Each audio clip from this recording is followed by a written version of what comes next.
executive session for tonight. It was not needed, and so we didn't open the executive session, so there's no need to consider that. It's just your notice that the executive session was not open. That concludes the 6:15 meeting. We'll call to order the 7:30 meeting.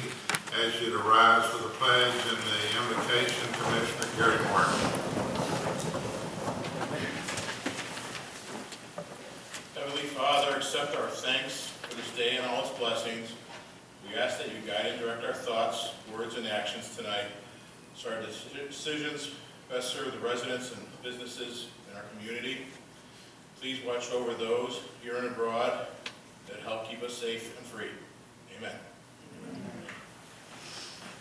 Allegiance to the flag of the United States of America and to the republic for which it stands, one nation, under God, indivisible, with liberty and justice for all.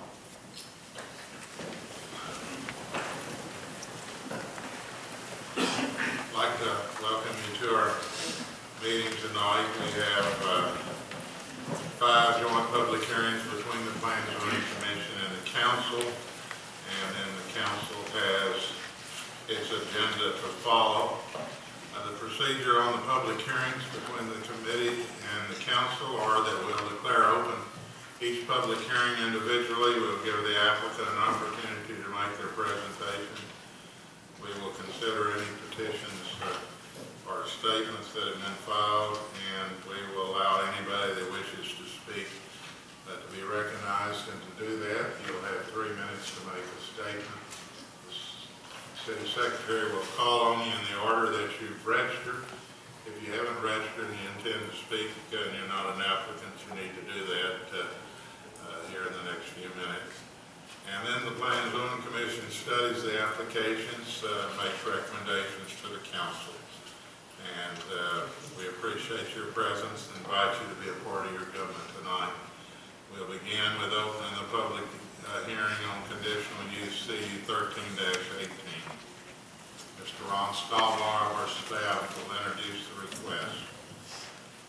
Mayor, I need to inform you, we've got a little technical glitch here. It's going to take them a little while perhaps to get this started, but all the information is in your packet, sir. This first request has an address of 1000 International Parkway. It is the Dallas-Fort Worth International Airport. And the request is simply a request for on-premise alcohol beverage sales in conjunction with a new restaurant within Terminal D. And we do have someone here, Marcus Schwartz, to answer any questions that you have.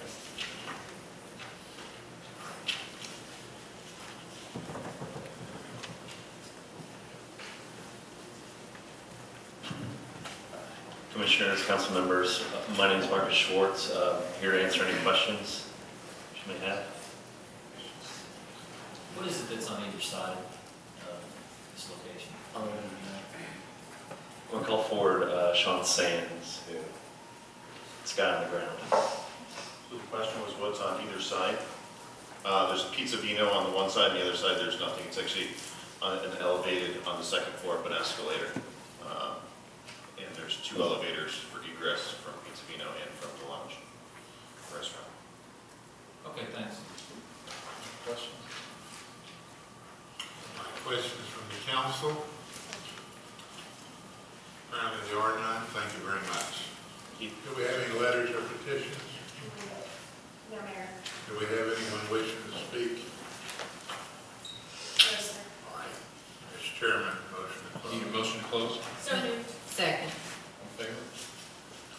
The commission closed. The motion from the Council. Move to close? Second. All in favor, all opposed, motion carried. Public hearing is closed. It's now open on CU 13-20, Mr. Stoneball. We have an address here of 2451 West Grapevine Mill Circle, and it's generally located just south of the intersection of West Grapevine Mill Circle and Grapevine Mill Circle.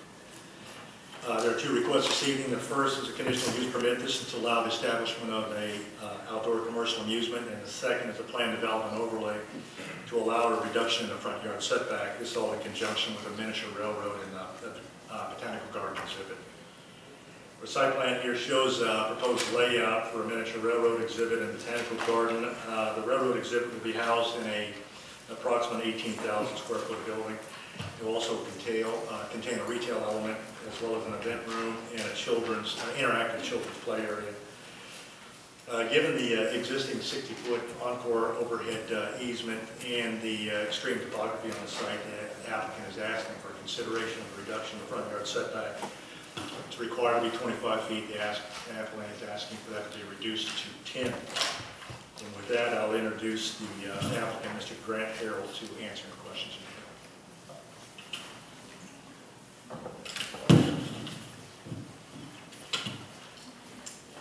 Good evening, Commissioner, City Council members. My name is Grant Harrell, and I'm proud to represent Betts Hoover, President of Microland America, and the entire team of individuals and organizations working with your support to establish Microland America as Grapevine's next great entertainment attraction. I'd like to take about 10 minutes this evening, being that the project is so unique, to introduce the attraction to you. So if you don't mind, I'd like to take about 10 minutes to do so. Microland America will establish itself as the world's first miniature-themed entertainment attraction, exclusively utilizing organic or natural stone materials, utilizing living trees and plants instead of artificial plants, for example, and utilizing natural stone and boulders instead of paper mache, for example.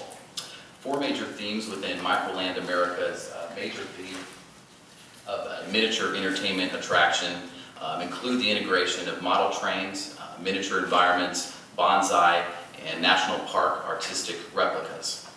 The attraction themes are based upon an ultimate vision to highlight America's historical heritage, a heritage that is largely based upon our national parks and on our railroad systems. Wallace Stegner, writer and historian, called the United States national parks the best idea we ever had. Our national parks being one that is absolutely American, absolutely democratic. They truly reflect us at our best rather than our worst. We feel that this theme very much fits within Grapevine's established focus upon railroads. We also wish to counter children's increased reliance upon video games and television for entertainment. We really need to get children back into the world again, and we seek to do that largely through Microland America. We also very much seek to bring families together, and doing so, we'd like to establish an attraction that not only children especially, but also one that parents and adults alike will enjoy. We'd also provide an attraction that is reasonably priced at $12.50 for adults and $7.50 for children. It's an attraction truly that we feel everyone can enjoy. To establish this vision and ultimately the attraction here within Grapevine, Texas, we've established an industry-leading team of artists, sculptors, and construction professionals. The development of this vision ultimately results in an attraction that is interactive, that is artistic, educational, and truly inspired by God's beauty. Tourism, also an important component within Grapevine, is something that we believe through the establishment of Microland America will very much complement and in fact add to. We seek to enhance the local community through the establishment of this family attraction, something that very much is family oriented, and through the attraction theme itself, one that's ever evolving, always changing with the seasons, for example. Within the overall miniature theme of Microland America are 7 supporting attraction elements. These attraction elements include first a visitor center. The visitor center will have your standard ticketing and admissions. We will also include our showcase entertainment attraction of Microland America, a high-end retail gift shop, restrooms, supporting office and event space, and finally a pay-and-play interactive entertainment attraction. Similar to that of Main Event here within Grapevine, Texas, it'll be a pay-and-play interactive attraction that will allow patrons to not only view the model railroads, but actually control them as well. We also will include something unique within our attraction, a free public space, so that individuals not necessarily paying the general admission or ticket price to the main exhibit can come in and enjoy the high-end retail gift shop, the interactive pay-and-play, can take educational classes such as horticultural or bonsai, for example, and also enjoy some of the components without actually coming into the attraction itself. Model railroads as a major theme within the overall attraction will be featured. We'll utilize multiple scales of model railroads and we'll include actually natural ironwood cross ties. So again, everything within the attraction itself is natural, something very unique within model railroad entertainment attractions, but also something especially unique within our project. Our project also includes a botanical garden component. We'll have an approximate 1 acre botanical garden within the overall attraction that again falls within the overall miniature theme of Microland America. So we'll especially feature bonsai trees, miniature environments, for example. So continuing within that overall miniature theme. Bonsai displays, also falling within that theme, will be especially highlighted within the attraction. We'll have high-end bonsai artistic displays located throughout. We'll also include a dining area, which will be quite simplistic. It'll feature a bar top type dining area, healthy snacks, juices, for example, very healthy, and also an indoor gardening environment that visitors can enjoy while dining in that area. We'll also include, as you can imagine, supporting corporate offices and mechanical rooms. To give you an idea of what the attraction truly is and what we in fact expand upon, we'd like to provide a couple examples of comparative attractions located throughout the world. One such attraction is Miniature Wonderland, located in northern Germany, that in fact attracts about 1.5 million visitors annually. It's established itself now as one of the most successful entertainment attractions in Europe. Another one is Entertainment Junction, based out of Cincinnati, Ohio. They attract about 1 million visitors annually and feature, to give you an idea of the scale, over 25,000 square feet of model train tracks, 2 miles of actual railroad track, and 90 G-scale locomotives. So quite an impressive operation and entertainment venue. Another example is the Living Desert out of Palm Desert, California. They attract about 500,000 visitors annually. And in fact, started as just a zoo. They began offering a model railroad displays as part of their holiday season, and that was in fact so successful that they began featuring the model railroads throughout the zoo year-wide. So a few examples of attractions similar to ours that have been in fact extremely successful. A few of the things that really differentiate ourselves versus some of those attractions is our dedication to the organic construction. While these attractions are very successful and impressive, they utilize, as you can imagine, artificial materials within the feature of the model railroad displays. Everything, again, that we do is organic. So we've assembled truly this industry-leading team to come in and do the natural boulder carving, the masonry work, the integration of bonsais throughout. So being that ours is very organic and natural, and then that we also include the botanical garden is truly unique, even to some of these similar attractions located throughout the world. And finally, a thing that we hope to really benefit from is the location here in Grapevine, Texas. These other attractions establish themselves independently within the various regions, and we really feel like being based here in Grapevine, Texas, will really benefit from some of the other complementary attractions that you have. In addition to that, will fall within your theme of what you've very successfully established as the entertainment destination within the state of Texas and the country for that matter. So look to really build upon that. Well, we're very excited to establish ourselves here in Grapevine, Texas. We also want to mention that we are very sensitive, in fact, to adjacent property owner concerns. So we'd like to address a few things that we anticipate perhaps as being a concern to show you some of the things that we've done to make those considerations. One of the first things that I would like to highlight, the diagram on the slide here you'll see shows a view of Microland America located at the top of the ridge, and then at the bottom of the ridge some existing townhomes, for example. You'll notice within the diagram here that we are in fact enhancing the natural tree barrier between Microland America and the townhomes, and in fact then are planting evergreens along the top of the ridge. By doing this, examples of the evergreens, for example, would include 8-inch caliper live oaks, hollies, and black pines, for example. So through planting those along the top of the ridge and through enhancing the natural tree barrier, we really create this barrier between us and the existing townhomes, for example.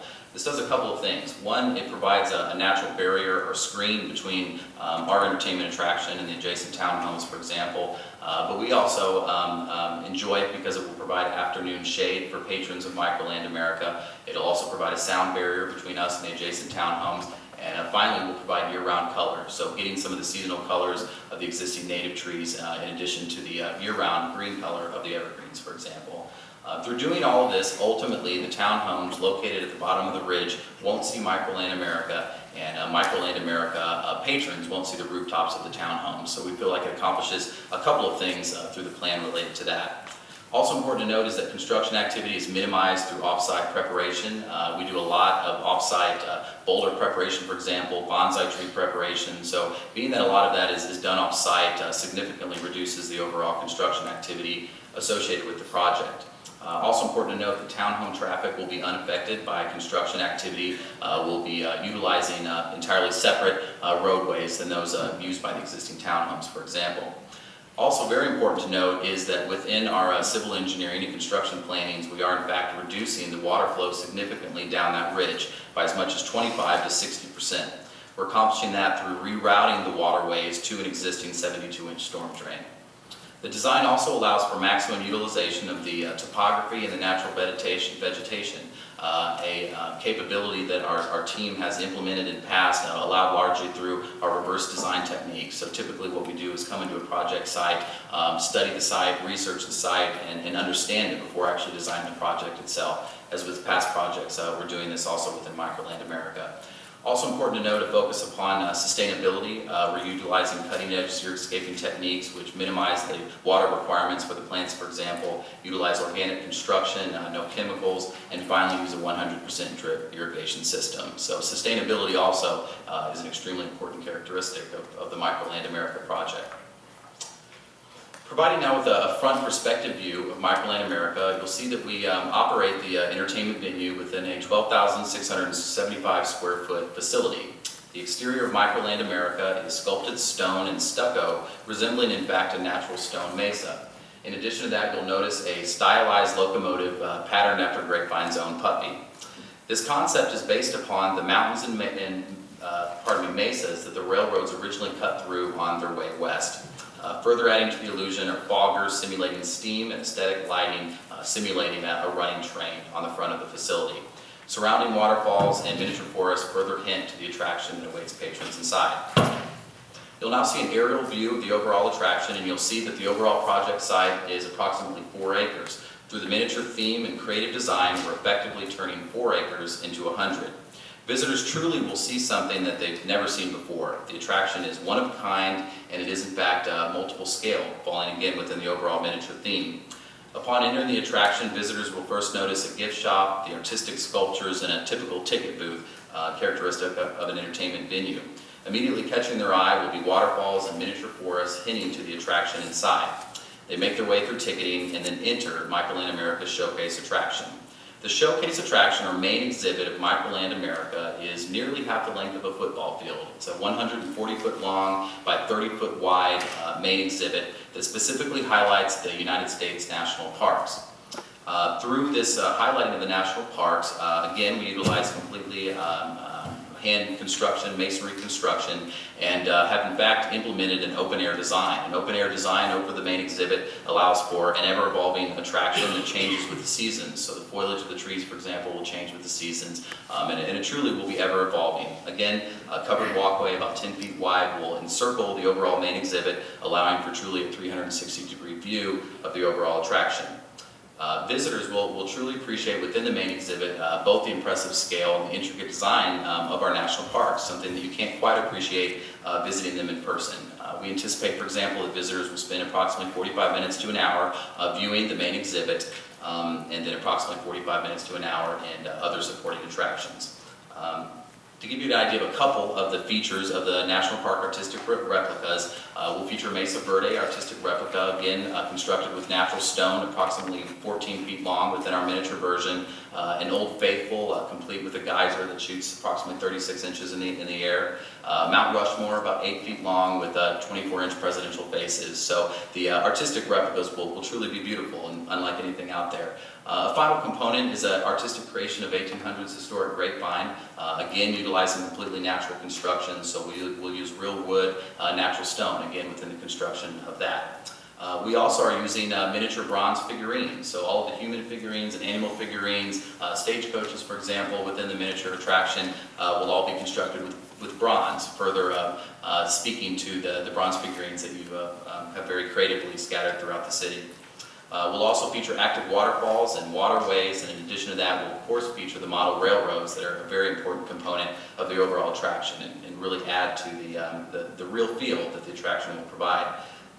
Upon exiting the showcase attraction, visitors then make their way to the Botanical Garden, again following within the miniature scheme, miniature scale. Everything will be miniature themed, multiple scales, and the Botanical Garden itself will feel like 100 acres, although it's about an acre in total project size. Will include a iconic 15-foot waterfall, miniature trains, stone grottos, for example, maple collection within the botanical garden, and again, bronze signage recessed in boulders, further speaking to the museum quality of the overall attraction itself. We feel that this is something that will be truly one of a kind, that will fall very well within your overall positioning as an entertainment destination in Texas, and respectively seek your approval for the project tonight. We very much appreciate your consideration, and in addition to that, would like to say a special thank you to the City of Grapevine staff, who over the last couple of weeks have been instrumental in developing the project and ensuring the integrity and overall functionality of the overall project. So we appreciate your valuable time, your effort, and especially this evening, appreciate your consideration. So would now like to take any questions or comments that you may have, and would be happy to answer anything that we can about the overall project. Thank you. Any questions? Yes, it's a creative, very unique concept. I really like it. Very curious on the outdoor exhibit, particularly, I saw lighting plan and everything. What about speakers? Are you going to have music out there, and how are those going to be positioned? I'm curious on how that's going to be in comparison and distance to the residents. Sure. We won't feature speakers or any sound or music. In fact, you know, we believe really to achieve our vision that natural sounds are key. So the natural waterfalls, the natural streams, local wildlife are all very important, we think, to really accomplish our vision. So we won't feature any type of sound or music within the overall attraction. Okay, thank you. Back on the issue of noise, what about train whistles? Train whistles, no. Again, we think it's important to kind of keep with the natural sound. So we will feature steam that'll simulate a running steam locomotive, but wouldn't feature any sort of artificial sounds or anything like that. Well, I got a couple comments and then a couple questions. I mean, I guess given some of the other uses going on in the entertainment stuff, it seems like a pretty good location. Yeah. Very nice presentation too. You showed one section cutting through from the back of the building down. Yes. Could you move over a little bit to where, tell me what's going on, just a little bit, kind of on that west perimeter where you have the stone wall. What's that look like over there? Sure. If you And don't mind. I ask this from the standpoint of, I mean, I'm assuming this is going to have kids crawling all over the place, and I see a stone wall. I see an average of, a 4 to 10 foot drop maybe coming off of this. So what kind of control do you have? Absolutely, yeah. If you don't mind, we'd like to refer to a civil engineer associated with the project, Mr. John Blackard. Good evening. My name's John Blacker. I'm the civil engineer on the project. Was the question on retaining wall height or?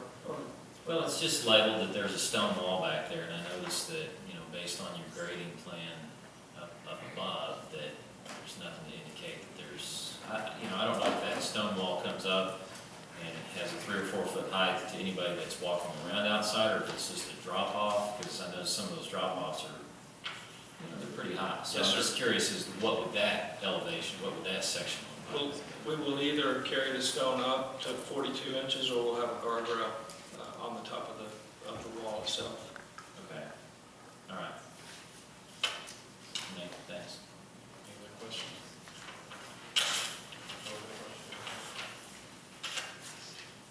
Mr. Harrell, real quick, I've got a couple. This particular thing that we're looking at right here, two things. You talk about downhill water flow reduced 25 to 60%. Are you looking at trenching, culverts, underground sewers, or how do you propose to reduce that water flow? Sure. I'd like to refer to Mr. Blackard, if you don't mind. Is what we're doing, the 72-inch pipe that is in the Grapevine Mills Loop Road had additional capacity, so we're taking our parking lot water to that storm pipe. Okay. Rather than it going down the hill, we're redirecting it into the storm pipe. Great. And the other question, I know that some of the displays are going to be probably fairly permanent, but as far as the garden itself, is that going to be static, or will that be just subject to seasons, or will it be a changeable display every so often. Yeah, thank you. Very much a changing display. So not only the foliage of the trees, for example, changing with the seasons, but also swapping some of the trees and specimen plants, for example, so that there's always new things for individuals to look at, as well as seasonal attractions and exhibits. So consistent with holiday seasons or special events within the city of Grapevine, we definitely would like to, offer changing attractions so that truly, throughout the year, visitors have a reason to visit more than once. So, including those types of rotating attractions, swapping out some of the specimen plants and trees, for example, are a couple of examples of things that we would look to do to make sure that people have a reason to come back. With that being said, the construction, the gardens themselves, are something that we're thinking very long-term. This isn't an attraction that seeks to establish itself, for a 10 or 20-year period within the city. We're truly thinking, as unbelievable as it may sound, 102 years from now. We want to establish something that, like many of your other attractions, is something that people think of when visiting Grapevine, Texas, and something that establishes itself as a long-term patron to your community. All the military trains will be inside the building?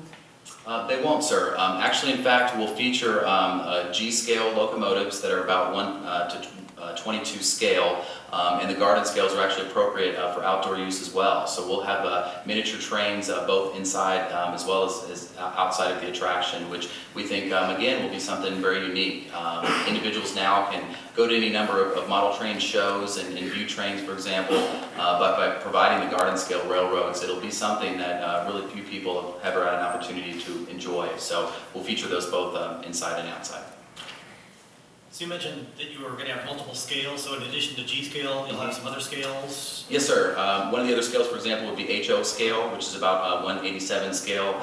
Those aren't appropriate for outdoor use, so those would be featured more so inside. So that would be an example of another scale. So you'll have them mixed together on the indoor exhibit? We would. We'd have them, some of both inside and then just the G scale outside. Okay, so then how does the size of your exhibit compare to some of those other ones that you mentioned, like the one in Germany or Blizzard or Cincinnati? Sure, absolutely. Ours initially will be about half the size of Miniature Wonderland, for example. Miniature Wonderland is one of the largest. They originally started out at about 25,000 square feet and then expanded because of the success of the attraction. So ours will start out a little bit smaller, about where some of those other attractions started originally.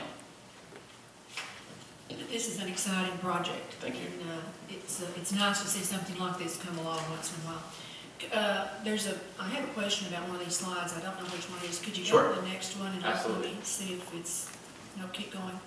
That's it. Is this an open air building I'm trying to understand. Absolutely. Not entirely.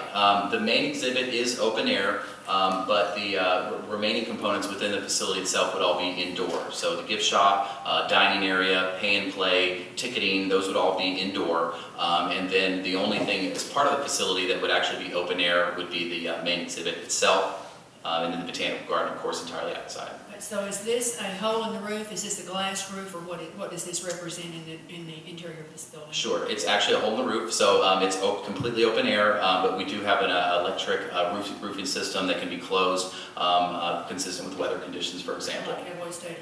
There you go, yeah. Okay, and then do you have an exterior elevation, for instance, of this building, so we can see what it's going to look like? Sure. I'm looking in the packet, but I'd like Yes, to see one, a rendering of it, because it looks a little interesting. Should be included within the package, and I think that would be the only one that you could probably refer to at this point. So explain to us then what the exterior facade is going to be made of, the materials, and what it's going to look like. Okay, the exterior, I'm sorry? The exterior, the materials. Sure. Describe the facade, please. Absolutely. So we use entirely masonry or concrete construction materials within the facility itself with steel support beams. So it is entirely 100% masonry construction. It's going to be stucco over CMU. Yes, ma'am. What is the height to the playground? The height to the what, I'm sorry? The height of the building to the playground? Height of the building to the Looks like playground? you've got a 112 pitch on the roof. Yes, ma'am. Prefer to refer to Mr. Black again, if you don't mind.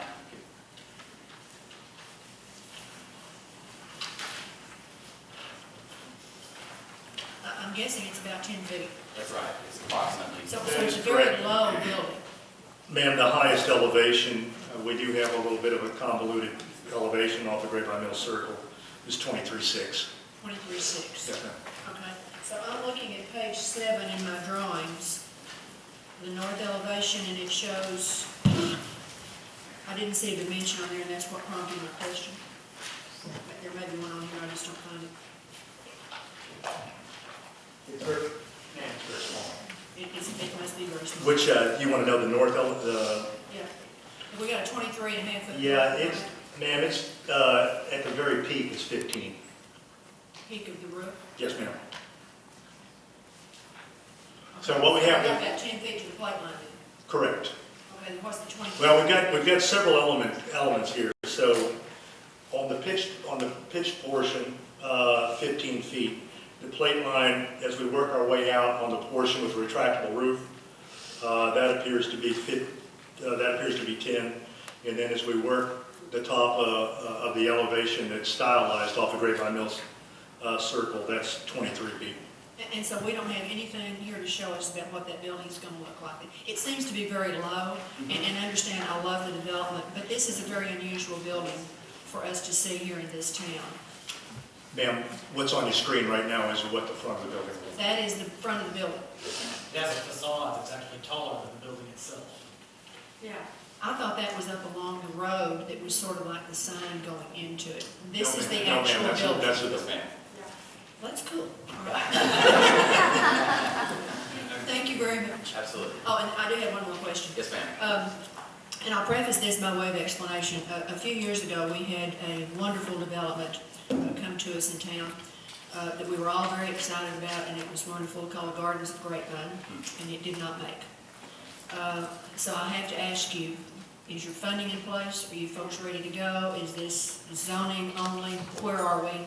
Where does the rubber meet the road on this? Absolutely.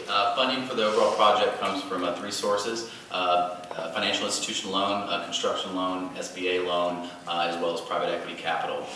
We will have funding complete for the overall project within 60 days and are seeking actually to start construction by year's end. So absolutely, the project is one that very aggressively seeks to begin construction and establish itself within the city. All right, very good. Thank you very much. How long will it take to finish the project? Construction time will be approximately 15 months, so roughly we are seeking to start construction by year's end and then would open spring 2015. Sorry, go back to the intermixing of the gauges that you're going to have, the scale. So the HO part won't be in the northernmost part of the building because that's open air. So is there another part of the building that'll have an HO set up then? I'm sorry. The pay and play would largely utilize the HO scale. Yes, sir.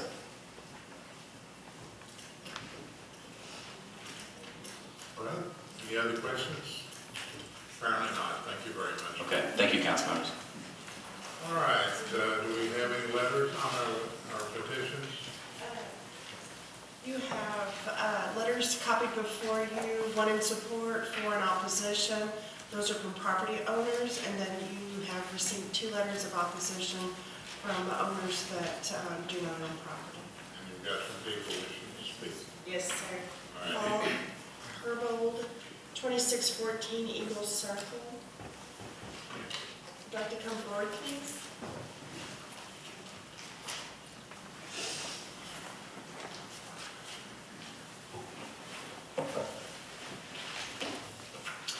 Good evening. My name is Paul Herbold, and I live 2614 Eagle Circle at the townhomes linkside Grapevine. Who wants to live next door to an outdoor amusement park, 60 to 70 feet away from them? Who wants to live in an outdoor amusement park? Raise your hand. No, listen, you get to speak for or against. This is not a demonstration or a vote of the crowd. You address your comments to the Planning and Zoning Commission and the council. You're to tell us whether you're for or against. You're not going to create. Okay. That's out of order, okay? Okay. I'm against this project. Think of all the noise we're going to be exposed to, all the yelling and screaming kids. They talked about the G-scale railroads outside. They're pretty big size. What's to prevent them from doing the whistles all day long? What they don't show you are the high voltage power lines going in front of the property. You're going to see those high voltage power lines first thing, and you're going to say, why in the world would someone want to build next to these high voltage power lines? It's very unsightly, and to me it's very unsafe, right in front of the building itself and all along the property. It's not going to be a very good combination. You've got a facade here that looks like something from a carnival. Parking is totally inadequate. They expect people on the overflow parking to park across the street at the Grapevine Mills Mall. So people are going to have to dodge traffic to cross a busy parkway to get to Microland America. Already, the lot is being used for overflow parking at Grapevine Mills. Busy days in Grapevine Mills, people are jumping the curbs to park on this lot.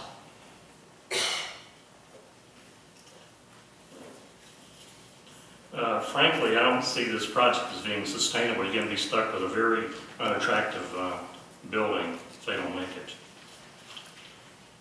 They say that they're concerned about the property owners at the bottom of the hill. When the last proposal was rejected 3 years ago here, the property owner told us, you won't like we're planning for this property. He was right. Thank you. Thank you, sir. Next. Judy Herbal, 2614 Eagle Circle. I'm not speaking. I'm just. Mary Ann Higgins, 2610 Eagle Circle. My name is Mary Ann Higgins. I reside at 2610 Eagle Circle. I'm one of the 4 units in the building that runs parallel behind the facility. I've got a few questions, a few concerns, and a few things that I really do like about the project. First of all, I really didn't understand how tall he said the facade was going to be. If you look at page 2 of their master plan drawings, look to the center, like where the train is, where the cab of the train would be. Looks like to me he's got 2 adults drawn in there, and looks like that probably the peak of the microland might be close to 50 feet, 40, 50 feet. My personal opinion, I don't know. I trust what he says. But I do still, like I said, I do have a few concerns. My largest and loudest opposition against the facade is it's ugly. I'll call it what it is. There's nothing to relate it to any of the apartment complexes, or even the brick mall in the area, or any of the hotels.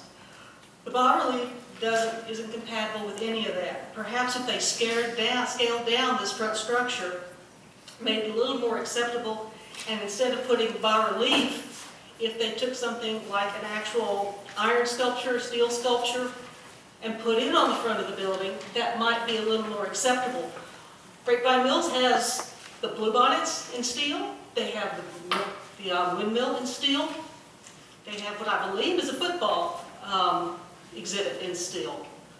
If they try to tie it to that, it's going to stick out like a sore thumb, but at least it won't stick out like a big red ugly sore thumb. But I just really don't think the bas-relief is going to be, it's hard to see it.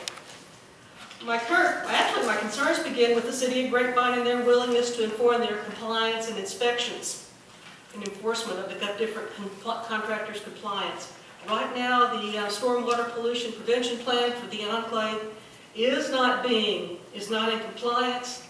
The silt walls have breached more than once. I've called the city. Nobody seems to come out and care. So with that being just above the top of the hill where I live, I've got a real issue with that. If that hill starts to erode and come down. If you'll take our road down as it makes the hairpin curve, look off to your left if you're leaving, and go take a look at that. The actual dirt is now piled higher than the silt walls are piled. Regarding the 2 exterior trainscapes, how large are the trains, and I don't mean gauge. How wide is that track going to be? How tall is a train going to be, say, if you put a scale human up to that? I know my train track, I've got an old-fashioned line nail. If I put a human up to that track, or rather to that train, that human may be not even an inch high, maybe a little bit larger so you can see it. But I'm concerned about the scale in the garden. You can call it G, you can call it garden, you can call it whatever you want. I have some specifics on gauges if you'd like them, and it shows how confusing they are. You might want to take a look, because let's get the actual measurements for I can say it's a foot, it's 2 foot, it's 1 foot wide train track. The same questions apply to the main exhibit with the open roof. I also would like to know what kind of decibels we're talking about. I know I heard the term natural noises. What are the actual decibels that are going to go on? We're going to hear of sound coming out when the whistle blows, or the horn honks, or the different sounds the train makes. I mean, if I'm trying to go to sleep early one night, if I've got a horn tooting or a whistle blowing at 8:45, which I do go to bed sometimes at 8:45. I recently had a job that I had to be at work at 5 in the morning. 8:45 was bedtime. But I also think if you've done some good things. I like the plan to reduce the potential light spill at night. I appreciate that.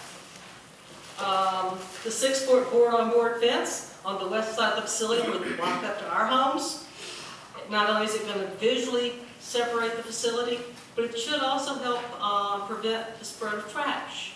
That's a nice thing to know. Somebody's concerned about the trash that's going to come down into my backyard and my house.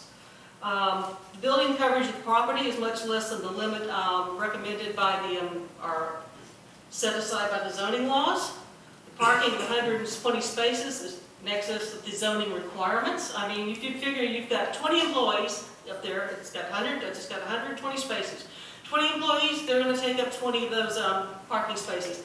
If you have 100 cars, that means you're going to have more than likely 200, maybe 250 or more people in that building. It doesn't look like it'll hold it. The landscape proposed exceeds the city requirements. The perimeter trees, there are 35 trees there that the city would require, one tree every 50 feet. And right now, their plan, from what I read on their plans, has 115 trees on that perimeter. They're adding trees on the hill. It looks like they're really going to try and maintain erosion control. But I really hate the idea of coming out and seeing this odd structure. I mean, let's tie it to something at the mall. But you might want to go, like I said, check out the height of the building compared to the little people in there. Makes me wonder. Thank you for your time, and we appreciate your listening. All right, Janice? John Briggs, 2618 Linkside Drive.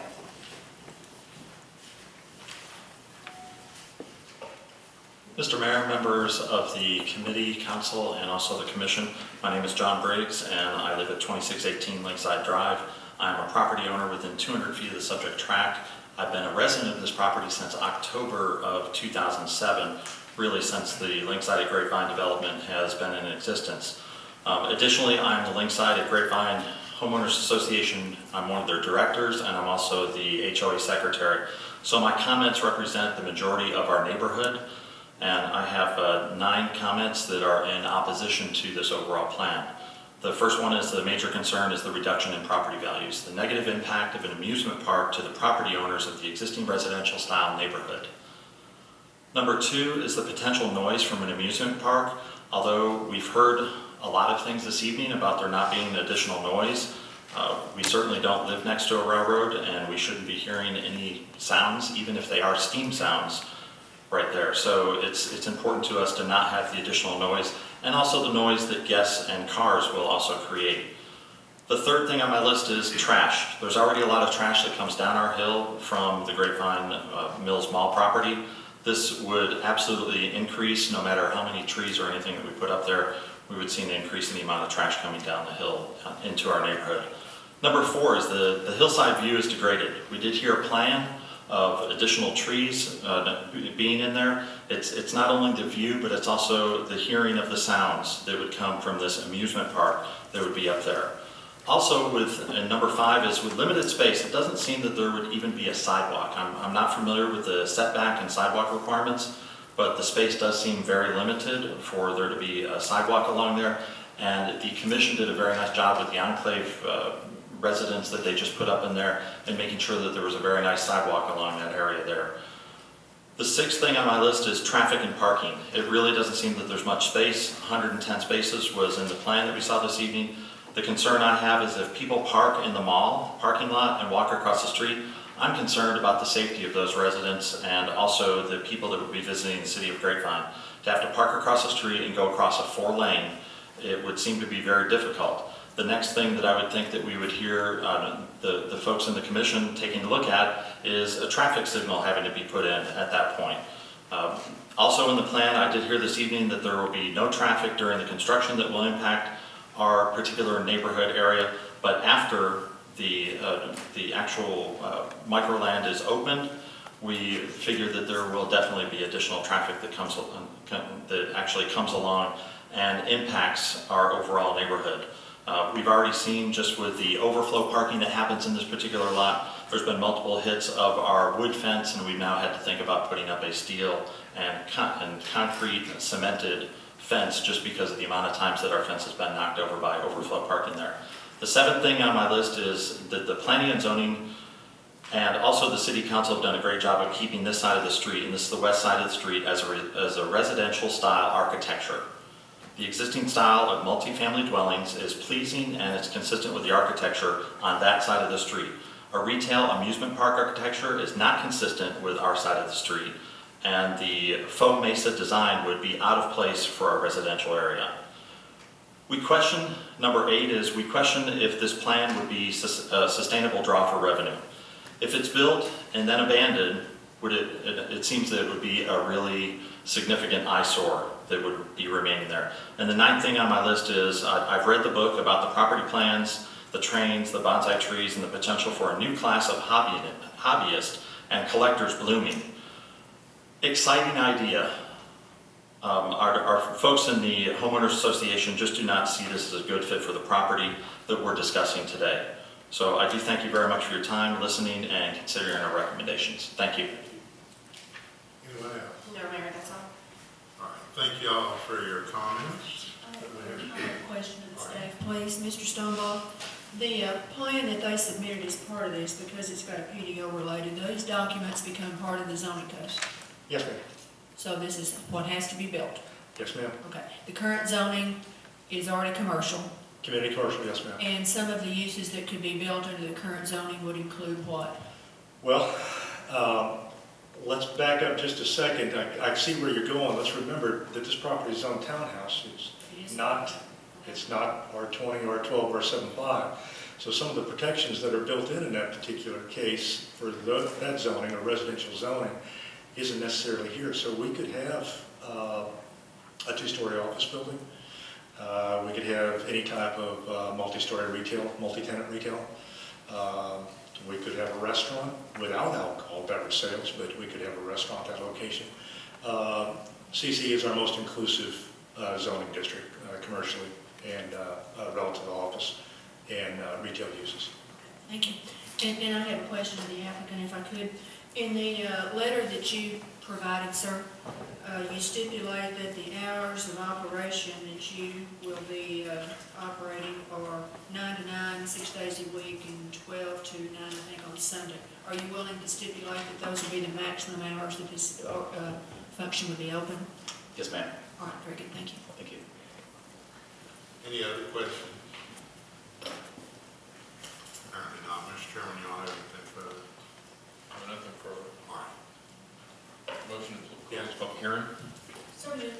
Second. All in favor? Commission closed. A motion from the council. Move to close. Second. All in favor? All opposed? The motion carries. The public hearing is closed.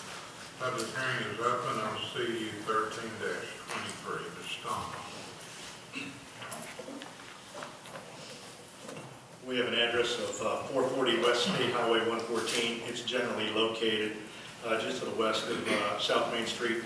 and State Highway 114 intersection. It's the former home of Paper Right Ford, as well as here most recently Northgate Construction. Currently zoned HC Highway Commercial District, and request proceedings to allow for an automotive dealership with sales and service of new and used vehicles, 2 40-foot pylon signs, and an increase in height to 25 feet for a new building. Our site plan here shows the proposed layout for 2 new dealerships. That would be a Hyundai and a Subaru dealership. The existing structure, one's been there for quite a few years, a little over 36,000 square feet, will house the Hyundai dealership. And there'll be a new dealership built to the west, approximately 13,000 square feet, will house a Subaru dealership.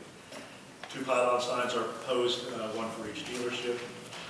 And we haven't seen this request before. However, there's a stipulation within the ordinance where an individual can ask for an additional 5 feet in height with a conditional use permit.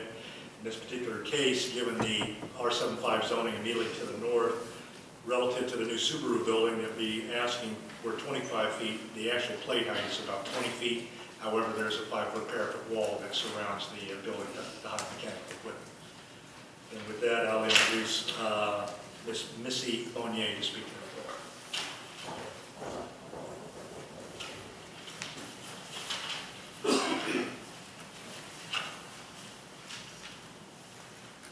Hi, good evening. I'm Missy Monier. I'm a construction manager with the Van Tile Group, and I'm here to answer any questions, but first and foremost, we're real excited about the new Subaru and Hyundai dealerships at this location. The Hyundai is actually an existing point that we have in Metroplex that will relocate to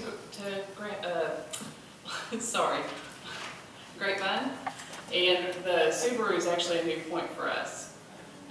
The benefits to the community, we believe in being good neighbors. We believe we have a quality product and quality facilities. We actually have 3 here in Grapevine currently. We have Texas Nissan, Grapevine Ford, and Texas Toyota. The Grapevine Ford facility actually is one of the best performing Ford facilities in the country. So obviously Grapevine is a very nice city for all of these dealerships to be in. In the case of, in this location, one of the things that we're really sensitive to are the neighbors and the fact that there are neighbors to the north of us. So there would be no light spillover to the neighborhood, no PA speakers that are outside. The neighbors could actually have contact to our managers in the cases of, if there were issues that came up on site. There would be no after-hours deliveries. Cars actually would be delivered in the center of the property to where they come kind of in between the Hyundai and the Subaru dealerships. Each of these facilities would be new and pre-owned vehicles as well as service, and the service is actually offered in self-contained service areas, so there's nothing that's exposed to the neighborhood. And we actually employ a full strata of income levels to where many of them are highly educated in finance or mechanical skills. They tend to reciprocate business back into the community with shopping, restaurants, home ownership, and being taxpayers in the community. And obviously what we're proposing here is a good, very exceptional improvement to the site. The dealerships are actually participating in community events. The majority of this property's life actually has been for car dealership use up to this point. All of the new dealerships actually are better facilities. The boundaries for this site will also enjoy a nice landscape buffer that will be well maintained, and planting will be high quality.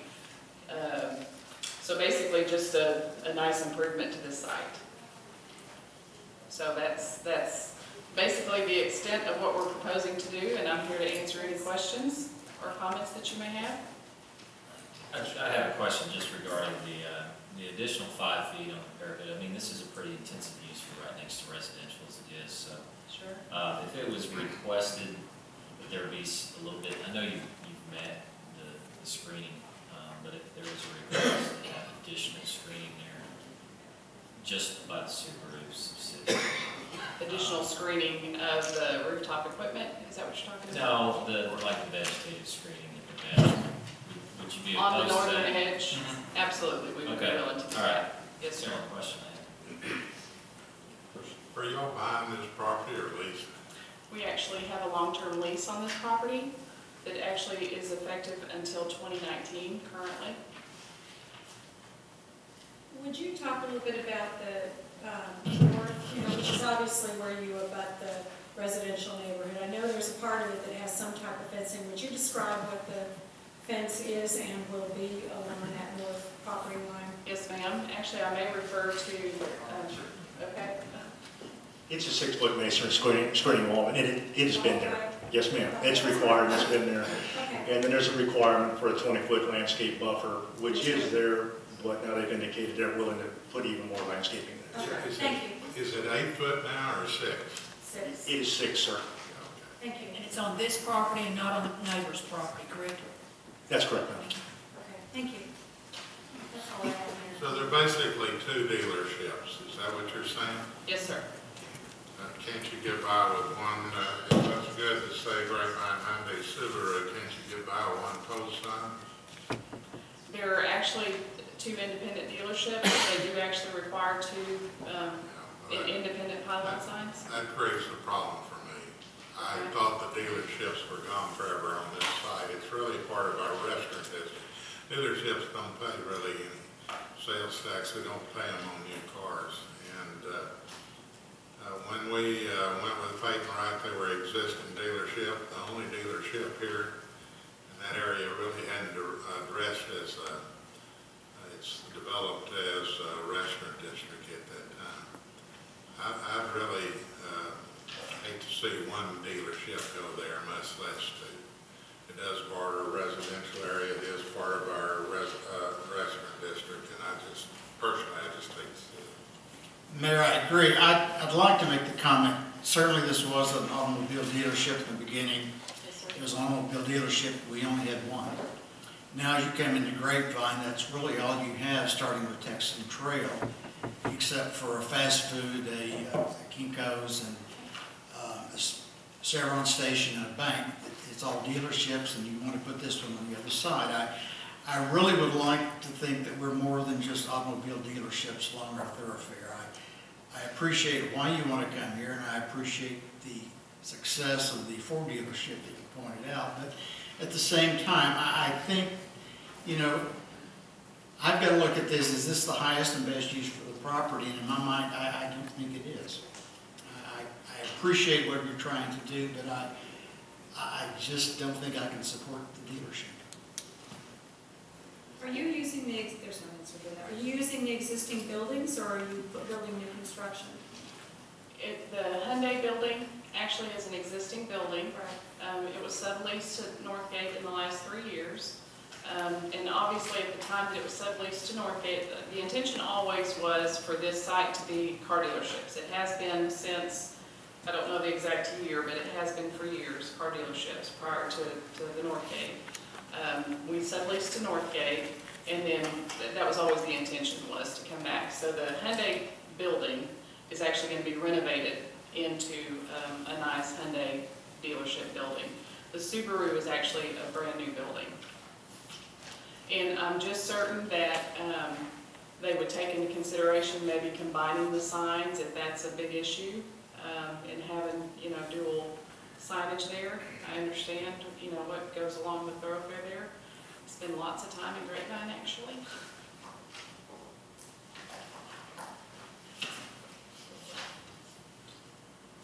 I have a question for staff. Other questions? I just have a quick question for staff. Obviously this was zoned for a long time as a car dealership, and then it's been used as a temporary use for Northgate during the construction. And help me understand a little bit about the process. So because it's a new car dealership, it requires, did the temporary use change any of their ability to keep it a car dealership? Let's kind of start back from the beginning. So it was Peyton Wright Ford, then there was a transition to their new location. Right. You all considered a conditional use request for a Nissan dealership somewhere in the mid-2000s. The dealership was never located there because there were some additional issues that didn't have anything to do with the city. Then we had an Audi dealership that was located there for a while. They were able to go in as a matter of right because they made no changes. And then somewhere around 06, 07, we had a Suzuki dealership there for a while, and they came to twice for a conditional use permit then. So then we transitioned away from that to the Northgate constructors. Right, because the building's So, empty. and that sort of stopped the clock. Everything's changed. Now we're back for a new request.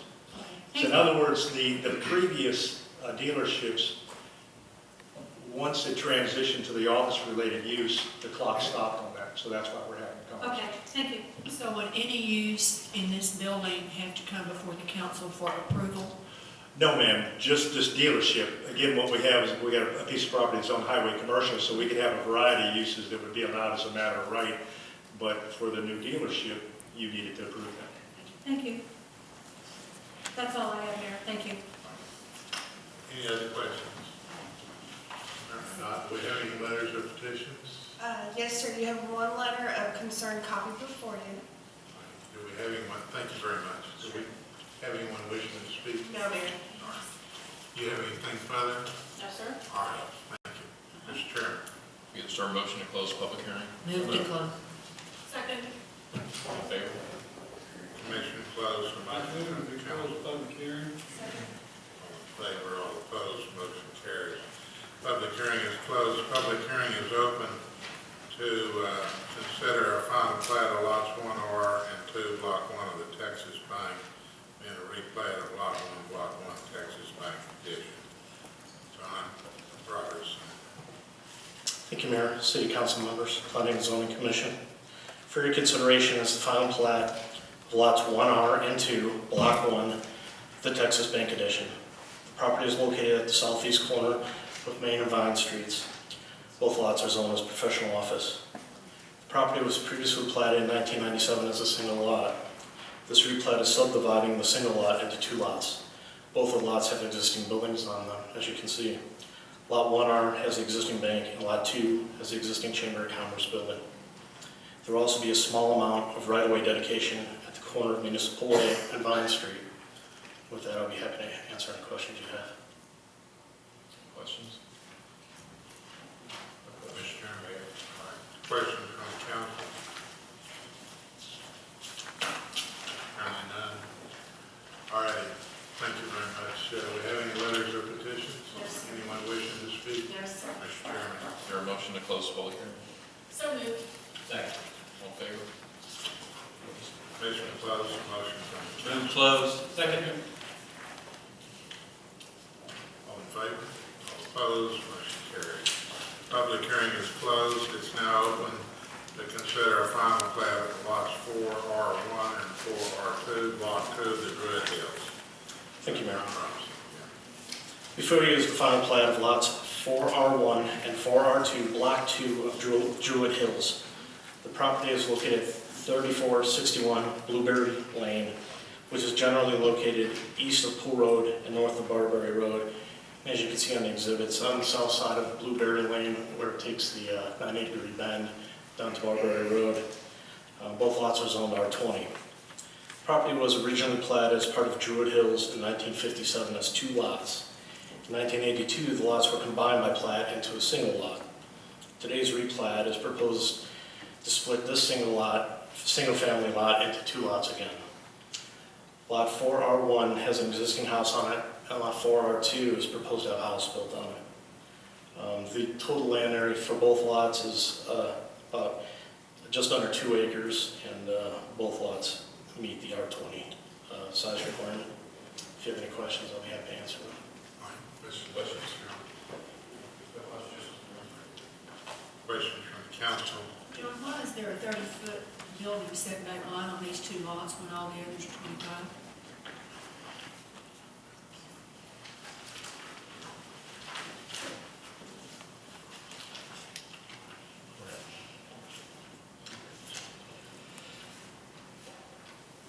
Ma'am, the only thing I can tell you is that was probably a holdover from a long time ago when the zoning might have been different.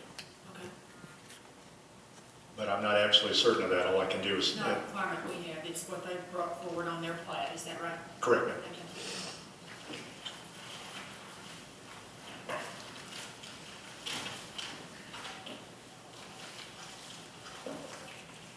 Any other questions? Apparently not. Do we have any letters of petition? No, Mayor. Anyone wishing to speak? Mr. Carnes, Matt Carnes at 3417 Lookout Court. Thank you, Mayor, Council, and P&Z. I just wanted to say briefly that we've been trying for years to maintain a residence in Grapevine. We are currently under contract on that property to buy it, and so we are hoping to be the future residents on that house. So we appreciate your consideration on that. All right, Mr. Chairman. Motion to close the public hearing. Move to close. Second. All in favor? Opposed? Motion Motion carries. is closed. A motion from the council. Move to close public hearing. Second. All in favor, all opposed, motion carries. Public hearing is closed. That concludes the testimony of the Planning and Zoning Commission and the council. They will reconvene in the meeting room to the right, consider the applications and make the recommendations to the council. You're invited to attend that meeting if you would like. The council will remain in session here and will consider the rest of their agenda.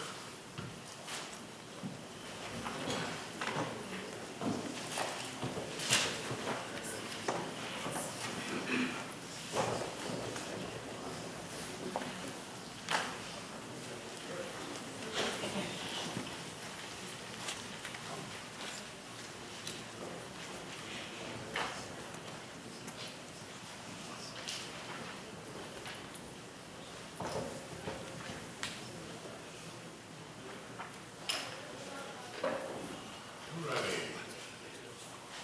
Do we have any citizens' requests? No, Mayor. All right, I would like to say congratulations to the fire department for the tremendous job they did Saturday night. 40 firemen, 51 pieces of equipment, several agencies. Had a lot of people living in the area in apartments, had the movie theater, had the Mills Mall, had a blotted steak. It was a cloud of flame, terrible fire, and they were able to keep that fire from spreading to any other building, and there was no injury or loss of life, so I think they're entitled to an accolade. Great. Thank you.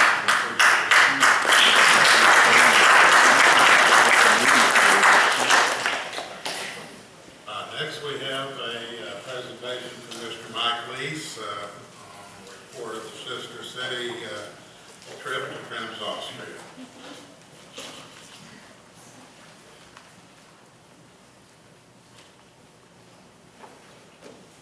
Yeah, thank you, Mayor and Council. First off, my wife Carol and I had the privilege of joining 19 Grapevine residents on the Sister City trip to Crims, Austria. We were there from September 19th through the 26th. While in Crims, we had the opportunity to meet with the new Burgermeister, who's Reinhard Resch, at the Crims City Hall. Also present for this meeting was two former Burgermeisters who were instrumental in developing the Sister City relationship between Grapevine and Crims, Mr. Eric Grubner and Franz Holz. You know, it's my pleasure to present on behalf of the citizens of Grapevine and the Mayor and Council a plaque to the Burgermeister from Grapevine, and also a letter from Mayor Teddy. When Crims delegation visits Grapevine, you know, they bring some of their local foods, or apricot pastries and candies and so forth. Well, we decided to bring some Grapevine food to them. So we had the Bread House baked a locally grown pecan pie. And it was to our pleasure when we presented it to the Burgermeister, he had it sliced up and served it to everybody at City Hall. Well, also in Crims, there's one of their city council members and our sister city liaison there, Anna Beagle, unfortunately wasn't able to make that reception because she is a teacher at the technical college there, so she was working at the time. But she did join us later in the week, where we had the opportunity to visit with her, and she did share with us that they are working to bring a delegation to Grapevine next September. So we are looking forward to being able to host the Burgermeister, the new Burgermeister, to Grapevine, as well as several members of their delegation who represent cultural, the arts, education, medical, and various different areas from CREMS. So they should probably be here about 5 days next September, and we'll be working with them on that. While there, I also met with the Trachtenkappell Resatz. That took a lot of practice, I'm going to say that. That is actually an Austrian band, a traditional Austrian band. They wear the traditional uniforms, they play Viennese music, and they're going to be coming to Grapevine next July. We're very excited to be hosting them July 2nd through the 11th. So while there, we met with them about that upcoming visit. We're expecting 48 band members to come to Grapevine next summer. So it's very exciting. While they're here, we are working on performances at the Grapevine Gazebo, Vineyards Campground, Delaney Vineyards, the Grapevine, the First Methodist Church, as well as also performances at Clyde Warren Park in Dallas, the Fort Worth Stockyards, and Six Flags in Arlington. We're also working with Grapevine and Colleyville Heritage High Schools to do some exchange activities with them between their high school bands and this band that's coming. And just like we, our delegation, entire delegation paid their way to CREMS, this delegation is also paying their way to Grapevine. And we are relying and lucky to work with our citizens in Grapevine for home hosting.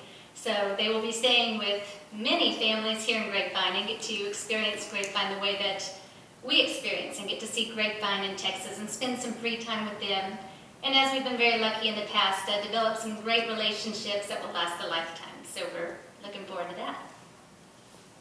You know, during our mission, the delegation from Grapevine had the opportunity to visit the Viticultural School, and we were there to receive a special presentation and a lunch prepared by the students. And Bernhard Lechner, the City of CREMS staff member who was with us, took the Sister City Committee on a tour that many of us, which just was a fantastic tour. That we toured the Danube and some historic sites and attractions, structures of interest, including special arranged castle tour in Spitz. We also met Alex Tischner with the statewide cultural manager of Lower Austria Department of Culture and Science. Hosted us, for the whole delegation, for a tour of the Lucky Luke exhibit, which is a caricature museum. For those of you not familiar with Lucky Luke, he's a popular comic strip in Europe and based on a Texas cowboy. So it was very fitting that they brought us to this museum. Quite an interesting tour. Other cultural activities at the Grapevine delegation included a visit to the Museum CREMS, and who outlined the history and the culture of CREMS for us. The Ziektokunst Museum of Contemporary Art, and I'm sure I butchered that, and a visit to the newly renovated city-owned winery, Weingartenstadt CREMS. And that was probably for me one of the most interesting parts of the visit, because we got to talk to the young men that are running that winery. It's not the city running it, but they pay the city handsomely for the ability to do that. And they're bottling right at 1 million bottles of wine a year from that winery. So, and I know that those of you who have visited in the past knew that it probably wasn't going that well for them, but this has really taken shape. So it was a wonderful visit. We have a special presentation for Mayor Tate and the council. So, Mayor, would you like to come down and receive this gift?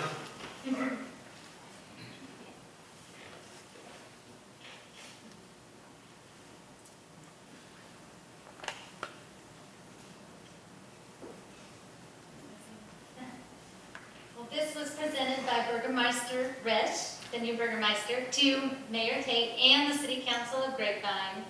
Just some special treats from, of course, CREMS. So. I want to tell you that taking a pecan pie from Grapevine, Texas to Vienna and to CREMS is quite a mission, and Heather needs to be congratulated on doing that. This didn't make it back quite as good shape, but now we fixed that for you, so it's back to normal now. Thank you very much. You did an excellent job, I understand. We appreciate you. Well, I should mention that I'm standing in for Tommy and Patsy Hardy, who are the committee chairs for PRIM's Sister City Committee, and they were unable to attend it, because I think there's probably I still, think they just got back yesterday, yeah, so. they're still coming off jet lag. Thank you. Okay.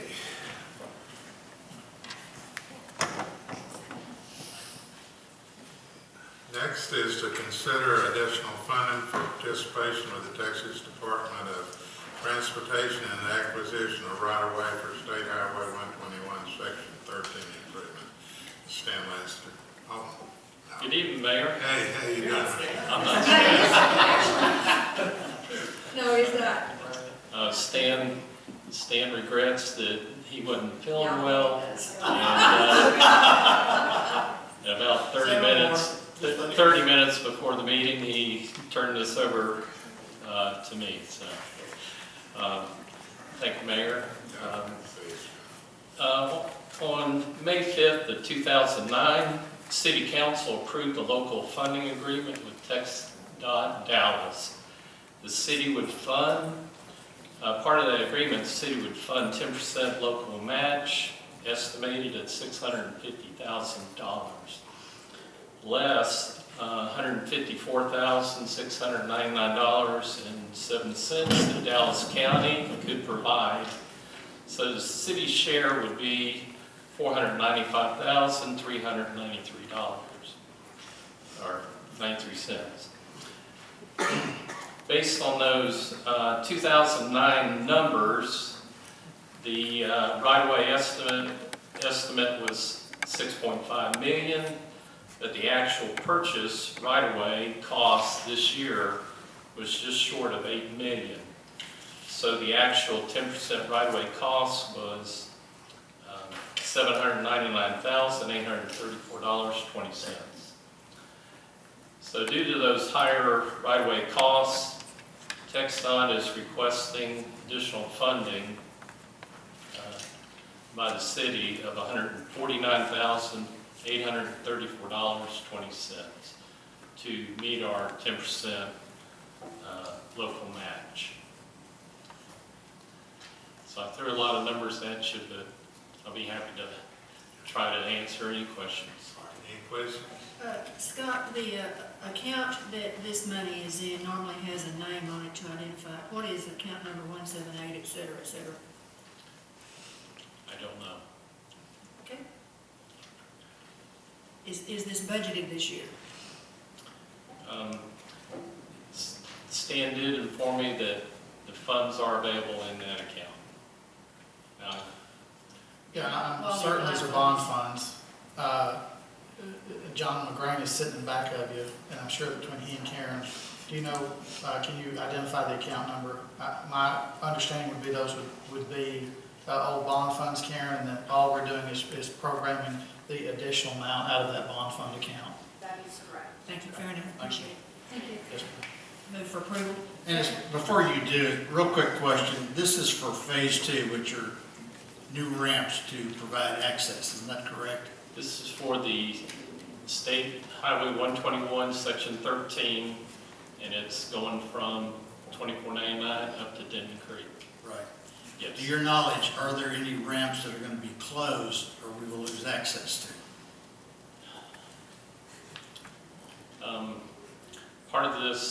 Part of this has the braided ramps right there, but Those are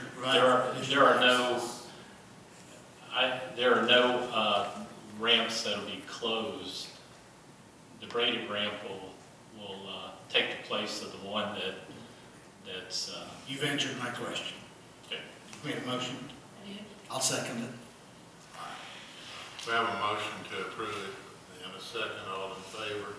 All opposed? Motion carries. Thank you, Scott. Council will now consider entering into a credit sales agreement with the Trinity River Mitigation Bank to mitigate the environmental impact of the Rustic Drive Culvert project. Scott. Back in July of 2012, staff brought to council this project, and we were instructed to develop plans, to construct drainage improvements, to take the channel from the condition it is now to an underground condition. Part of that project required a U.S. Corps of Engineer Section 404 permit, part of the regulation of the Federal Clean Water Act. Compensatory mitigation for the adverse environmental impacts is required by the feds. So based on those findings, a mitigation bank is the route preferred by both the Corps and the city staff. So staff is requesting council to approve the credit sales agreement for $98,000 with the Trinity River Mitigation Bank. I'll be happy to answer any questions. Consideration is in order. Do you have any questions? I'll make a motion for approval if there's no questions, Mayor. Second.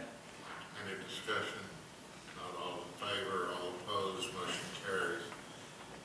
Next is to consider awarding a construction contract for the Mustang Water Tower inline pump project. Scott. Okay. And this project is at Mustang elevated storage tank off of Ari Woods. Last spring, you all awarded a contract to Carrillo Engineers to design a inline pump to help with pressures in the high elevation portions of town, and also for tank cycling issues. And on September 5th, 5 bids were received by staff, and we're asking tonight you all award the low bidder was Upter Grove Company of $197,540 plus a $15,000 contingency. We used them before, know anybody who did? Sir? Have we used that firm before, or do we know anybody who has? We have not. We did, our consultant did do a reference check and recommended this company. That's fine. Thank you. I'll move for approval. Second. Have a motion and a second. Any discussion? All in favor, all opposed? Approved. Thank you, Scott. Council will now consider an ordinance approving Atmos Energy's Mid-Tex Division First Annual Rate Review Mechanism. Jennifer Hibbs. Good evening, Mayor, council members. The settlement you have before you tonight is the first that's based on the rate review mechanism process agreed upon between Atmos and the cities served by Atmos, the 164 cities. Atmos originally requested $22.7 million system-wide rate increase annual under this. The increase was studied by the consultants on behalf of the cities, who found that $16.6 million was justified. The settlement will result in a 74-cent monthly increase on average residential bills, and the increase is related to consumption and is not related to the fixed monthly bill. This increase is only related to the distribution of the gas and is not related to the cost of the gas, as that is just passed on. The cost of the gas is just passed on without any markup by Atmos. The alternative to this would be the GRIP proceeding at the Railroad Commission, which inevitably would probably work out and not in favor of the consumer. And I am here available to answer any questions, and so is Mary Jean Maloney from Atmos, and the City Council Utility Committee and the City Attorney have both reviewed this settlement as well. If I might, the Utility Committee did discuss this. We recognize that two things are happening. One, we're probably looking at a rate increase regardless of the action that we take, and the second was the action that we take can limit the amount of the increase, and that's what we have recommended that the council do this evening. Is Atmos requesting a rate increase every year for the last number of years? Not every year. I didn't hear you. They'll, I mean, it ends up being about every year.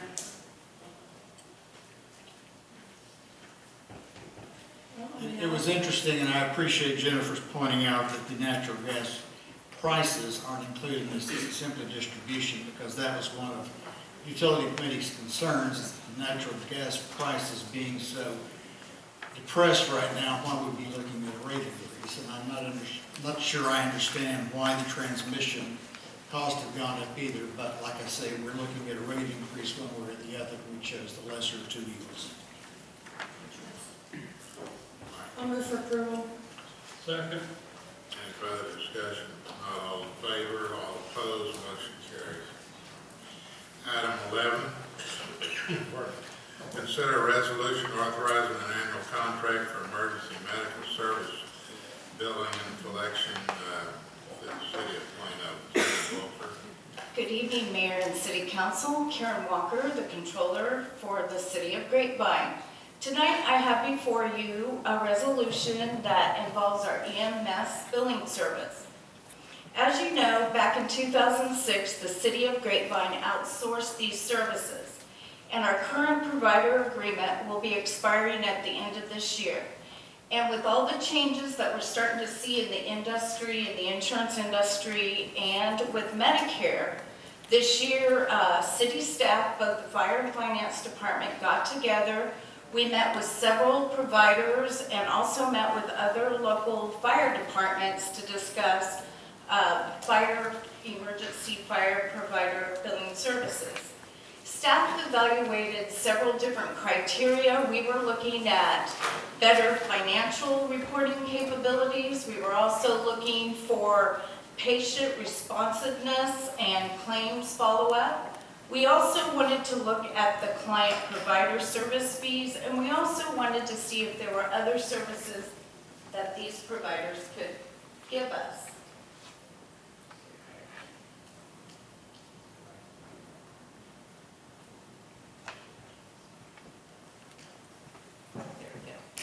As you see in this chart we have here, over the last couple of years, the number of our EMS response calls has been increasing. And when you look at our revenues over the last 4 years, you kind of see a dip a little bit there in 2010 and 11. And though our response calls are going up, what we're seeing is a difference in our, what we call our payer mix. And in 2011, we experienced a higher volume of self-pay clients that were using our services. So some of the things that we really wanted to look at, one of the companies that we're recommending in our contract tonight was Digitech Computers. They actually have some better financial reporting. They have some dashboards that will be web-based, that will be easier for our staff to go online and review the numbers, whether it is insurance pay, self-pay, Medicare pay, all the different kinds of providers that we're experiencing. One of the other things that's nice about Digitech is they are going to offer us a lockbox system. Our current provider right now sends all of our checks to us, and then we have to process them. Some other things that we like with Digitech is that we're going to experience a lower billing service client fee. We're going to save about $30,000 a year with this provider. We're also going to be able to own our own city tablets and be able to capture more information. The fire department will also be able to partner with a program with the North Council Texas track program for some better reporting on their end. And probably another important service that we're not currently being provided is the ability to have some additional audit, review, and compilation services to help us with all the new changes with Medicare and insurance providers. So with that, I will stand for any questions. I also have the fire department here too. Karen, basically, we're just changing the billing situation. Yes. But is there any change in the plans or the processes that we've had previously? No. Thank you very much. Any other questions? So the billing criteria will it be like it has been? Were we changing the methodology that we use for billing citizens versus non-citizens? No. That's like it is? No, that will stay the same. Are we going to revisit that? Because I think whenever we started that, we said that we would look at that like annually or at least every other year. And I think it's been a while, so that probably would be appropriate for us to revisit. Okay, thank you. I'll move for approval, Mayor. All right, we have a motion. A second. Any discussion? All in favor? All opposed? Motion carries. Thank you very much. This brings us to the consent agenda. It's items 12 through 24. The staff has requested item 23, investment policy, be removed for a later council meeting. Do we have any guests present that would like to have any of these items removed for further discussion? There's no response. Any member of the council have any requests? And items 13 through 22 and item 24 of consent, motion is in order. Is it 12 or 13? 13 through 22 and 24. I make the motion we approve 13 through 22 and 24. Second. All in favor, all opposed, consent is approved. Could you clarify that, because Because there is a number 12. We have 12. There is a number 12. Oh, is it there? I'm sorry. That's why I asked you. Yeah. Oh, yeah, I'm sorry. Well, okay, item 12, let's revote that. All right, I make a motion to approve 12 through 22 and 24. Second. All in favor, all opposed, motion carries. That takes it down. Sorry about that. We have the recommendations of the Planning and Zoning Commission. Chairman.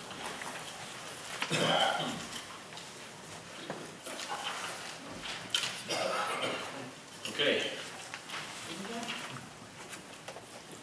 First item is CU 1318, the American Express launch at the airport, and we recommend approval 7-0. I'll move for approval. Second. Any discussion? Not all in favor, all opposed, motion carries. Item 26. Yeah, this is the CU 1320, the Microland America. We recommended approval 7-0 with the stipulation that the hours be limited to 9 to 9 Monday through Saturday and 12 to 9 on Sunday as they indicated in their letter. Move for approval. Second. Any discussion? Not all in favor, all opposed, motion carries. Item 27. This is PD 1301, also with Microland America, and we recommended approval 7-0. I'll move for approval. Second. All in favor, all opposed, motion carries. Item 28. This is CU 1323, which is the Grapevine Hyundai Subaru. We recommend approval 4-3. I know there's probably going to be some mixed feelings about this, but I think that it's been a car dealership for a long time. I don't want to see it sit empty. I think if we were to put a restaurant in there, we'd have more intrusiveness into the neighborhood than what this does. So I'm going to make a motion to approve it. I can appreciate your concern, even though it's been a car dealership for many, many years. I don't know that I concur that that's still an appropriate use. There are many, many dealerships along the highway, and I just really hate to see our front door be nothing but dealerships. So I'm not going to be able to support it. We have a motion. Is there a second? I'll make a second. All right, we have a motion and a second. All in favor?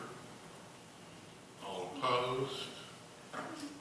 Motion fails. May the application be denied. Second. All in favor? All opposed? Motion carries. All right, item 29. Yeah, this is the final plat of the Texas Bank property. We recommend approval 6-0 with one abstention. I move that the city council approve the statement of findings and the final plat of lots 1R and 2, block 1, Texas Bank Edition. Second. All in favor? All opposed, motion carries. Item 30, This is the final plat of Druid Hills, and we recommended approval 7-0. I move the city council approve the statement of findings and the final plat of lot 4R1 and 4R2, block 2, Druid Hills. Second. all in favor? All opposed, motion carries. Thank you, Mr. Chairman. That completes the agenda tonight. A motion to adjourn is in order. Thank you for being with us. We adjourn.